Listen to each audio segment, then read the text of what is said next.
I'd like to give all praises, honor, and glory to Yahweh, Ba'asham Yahushai.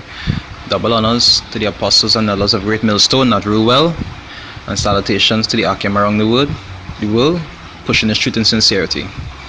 I did a video recently on baptism, and I talk about the fire, which represents the affliction, which is a part of your condition and process while they're here. And it also refers to to be able to test your faith also, which is something very important. All of that serves at that purpose. But pertaining to how people like to talk about riches and having plenty and all these different things. I said I'll do a class on that. So this class is entitled Riches. We'll start with 1 John.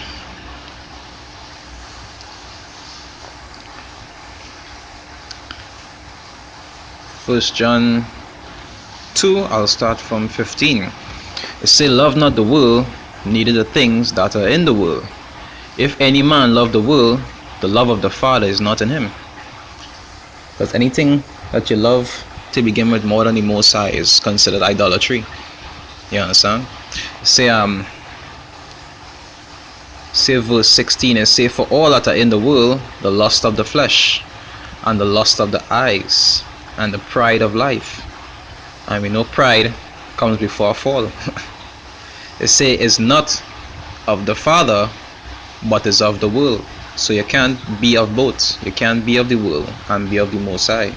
You could be of the Most High and use the things in the world while you're here, but you can't be of both. It says, "And the world passeth away, and the lust thereof, but he that doeth the will of the Most High abideth forever." So that's supposed to be your first goal, no matter what. So and there's some good examples here of what riches does do to you.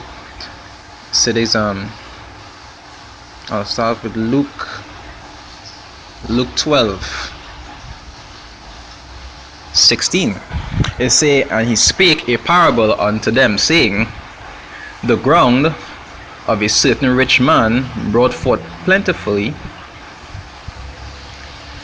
And he thought within himself, saying, What shall I do, because I have no room where to bestow my fruits?" Verse 18. "And he said, This will I do, I will pull down my barns and build greater, and there will I bestow all my fruits and my goods. And I will say to my soul, Soul, thou hast much goods laid up for many years." So he's studying to be laying up goods for years, and he ain't even sure to live to see tomorrow. It said, "Take thine air, eat, drink, and be merry." Verse 20 says, "But the Most High said unto him, Thou fool," because he's not studying to the will of the Most High. He ain't studying to do stuff like give charity, which is all these things has helped to please the Most High and to build treasures in heaven. He's not studying that, he's studying to build treasures on earth. I read over 20. It says, "But the Most High said unto him, Thou fool, this night thy soul shall be required of thee. Then whose shall those things be which thou hast provided?" So you have to understand, the Most High could take your life away at any point in time, and all our money you're laboring so hard for, somebody else going and come and spend it. Now it's not something bad to actually work for money, because you need money in society to get by, but it's not something to be putting all your time and effort into, especially if you don't try to do the will of the Most High. It say, verse 21, it says, "So is he that layeth up treasure for himself, and is not rich towards the Most High." So the law, statutes, and commandments and pleasing the Most High come before anything else. Anything else could come after that. So there's Luke 18. I'll start from 22. It say, "Now when Yahushua heard these things, he said unto him, Yet lackest thou one thing, sell all that thou hast, and distribute unto the poor, and thou shalt have treasure in heaven. And come, follow me. See, he was telling a rich man, everything you have, you're going on, sell it and give it to the poor, and you got treasures in heaven. Now, a man who will understand him will know that at any time you could die, and that treasure's in heaven waiting for you. But he's so attached to what it is he have in the world here. It was a problem. Say verse 23, it say, and when he heard this, he was very sorrowful, for he was very rich. And when Yahushua saw that he was very sorrowful, he said, how hardly shall they that have riches enter into the kingdom of the Most High? Because the people of this world are so attached to the things of this world, they don't even want to leave here. If going and preach would have distract their riches, they wouldn't want to go and preach, because they don't want anything to interfere with the wealth that they have here. You say, for it is easier for a camel to go through the needle, for a camel to go through a needle's eye than for a rich man to enter into the kingdom of the Most High. Because to live according to the Most High way to live, if you're studying riches, it will be completely contradictory.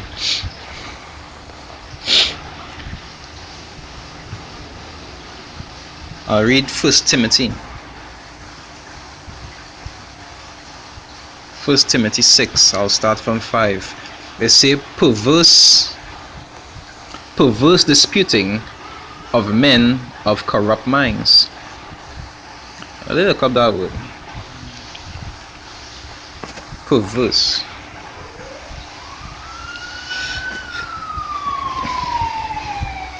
I say, turn aside, hence is specifically turned away from morally right, willingly erring, wicked.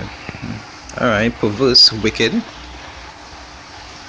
Alright, they say wicked disputings of men of corrupt minds and destitute. I look up the meaning of the word destitute.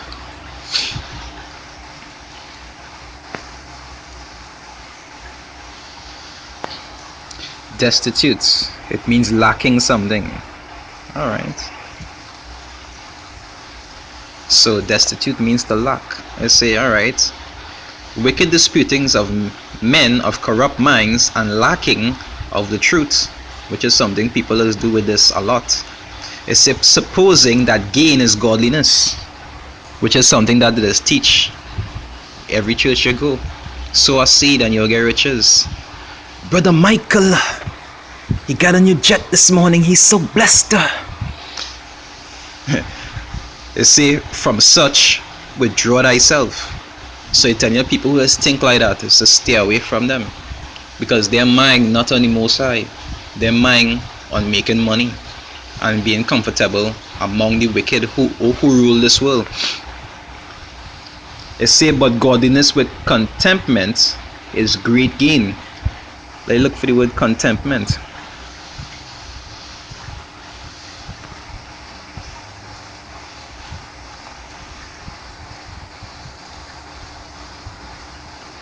Wait, spell out. Contentment.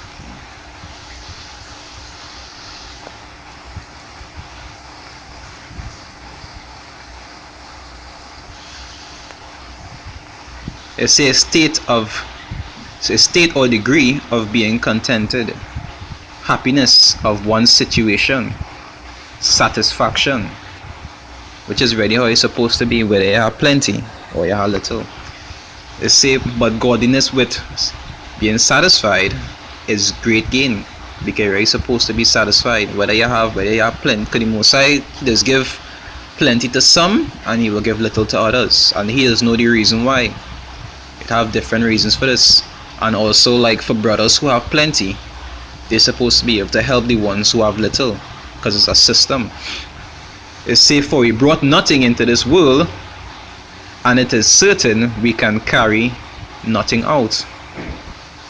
And having food and raiment, let us be therewith content. You understand? So we're really supposed to be satisfied with what it is we have. We're not supposed to be studying. Gosh, boy, I could use a new Prado.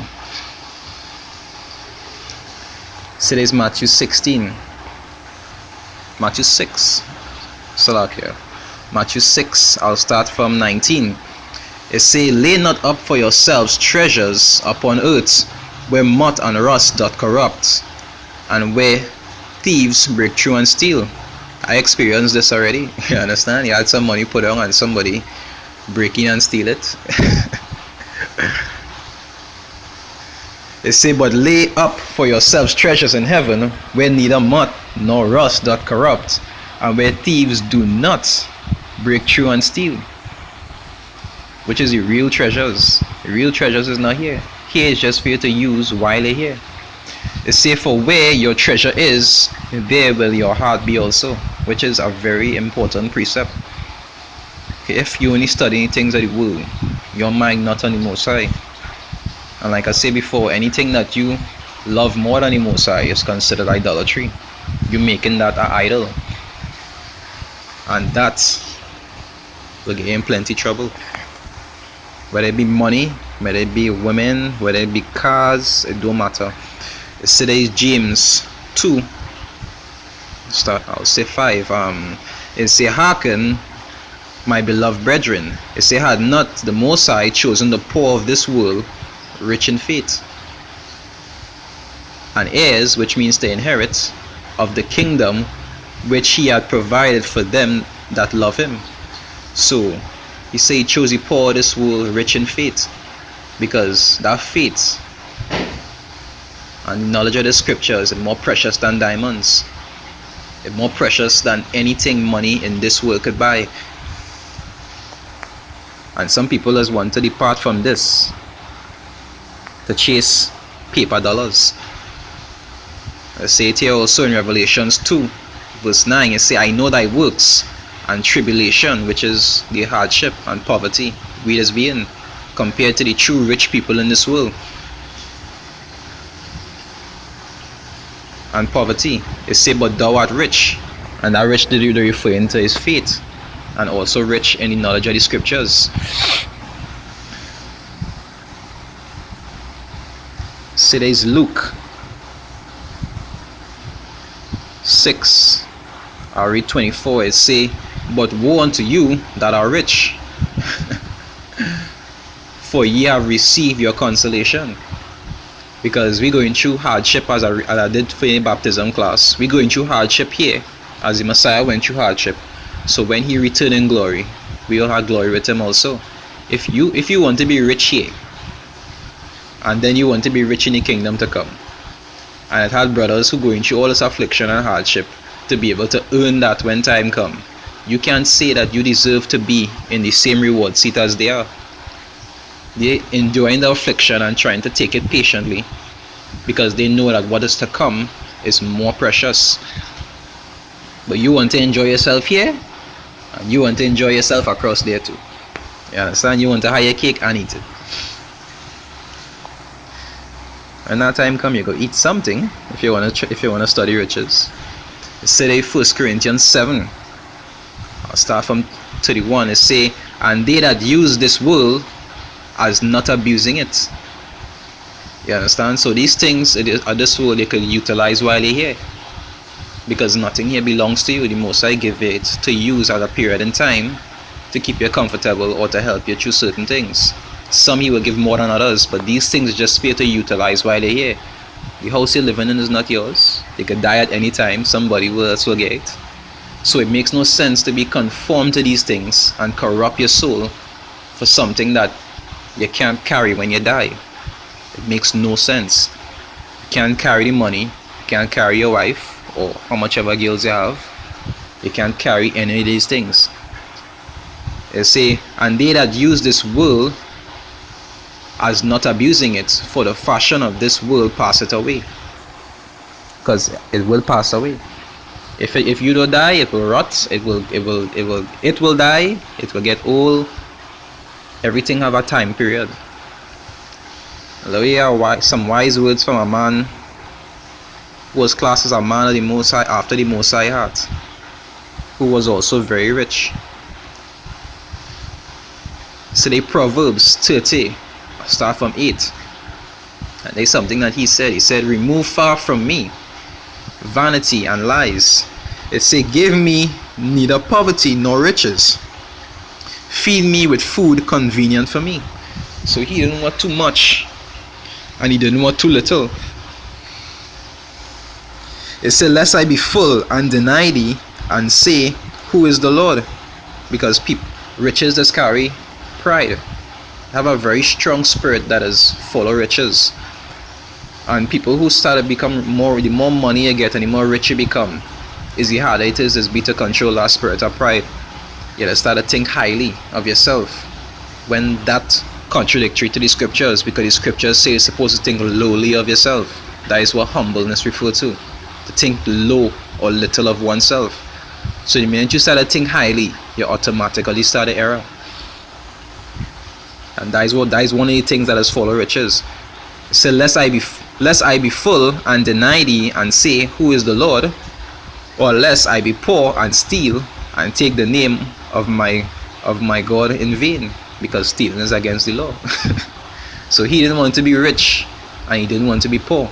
He just wanted to have enough so that he could be able to get through life and do what it is he needs to do the correct way.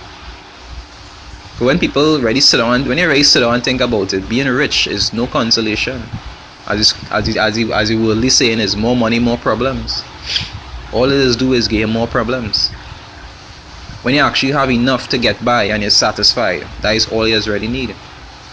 But some people has become so corrupt, either through others or through what they see, and they want to dwell on things that should not bother them.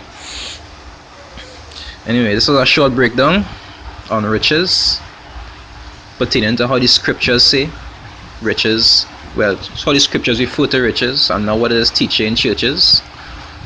You understand? Riches is not the most important thing in this kingdom at all. Sowing a seed, as they say, sowing a seed is not even pertaining to riches. With that, I like to give all praises, honor, and glory to Yahweh, Ba'asham Yahweh Shai. Double honors to the apostles and elders of Great Millstone and rule well, and salutations to the Akim around the world that push this truth in sincerity. Shalom.